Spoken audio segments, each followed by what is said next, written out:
everybody, and welcome to a special episode of the Cooking Channel. As this is the Mother's Day weekend, this episode is dedicated to my own mother, Liz, because let's face it, without her teaching me how to cook, I'd be a 300-pound slob who does nothing but eat Dominoes. And in today's episode, I'm going to show each and every one of you how to make a really hearty and flavorful marinara sauce. Looking forward to it? I sure am. Let's get cooking. Before we begin cooking, this is the list of ingredients you will need. San Marzano tomatoes are recommended, but you can use any kind of tomatoes that you like. As far as the recipe goes, I add a couple of twists to it, namely the chili peppers and the basil. The reason being, I like a little heat in my sauce, and I find that the basil pairs very well with the oregano as far as aromatics go.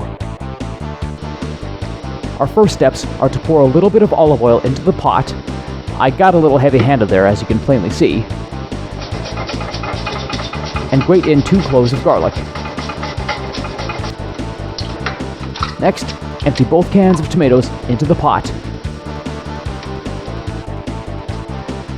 Next, you add your seasonings, oregano, basil, and crushed chilies. Then you're going to switch on the heat. Before the ingredients really start to cook, I'm going to take a quick moment to cut the onion in half.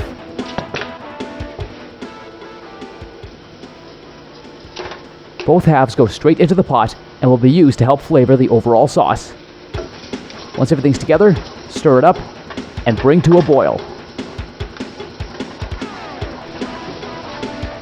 Alright, now that we've got the marinara sauce brought to a boil, I'm going to reduce the heat, and this is where we play the waiting game, because at this point on, we just wait for an hour for it to simmer and let all the flavors commingle. As the sauce is simmering, keep an eye on it and stir continuously. After about half an hour, or sooner if you so wish, take your spoon and press the chunks of tomato along the inside of the pot. Break it down and let it all ooze out, juices and all. Once an hour has passed, we're just about finished. We will now remove the onion because it's used only for flavor. If you plan to use the sauce right away, save the onion. If not, dispose of it.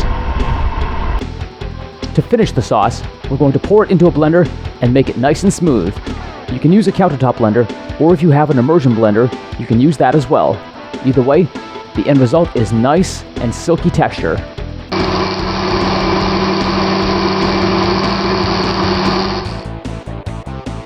And that is how you make marinara sauce at home.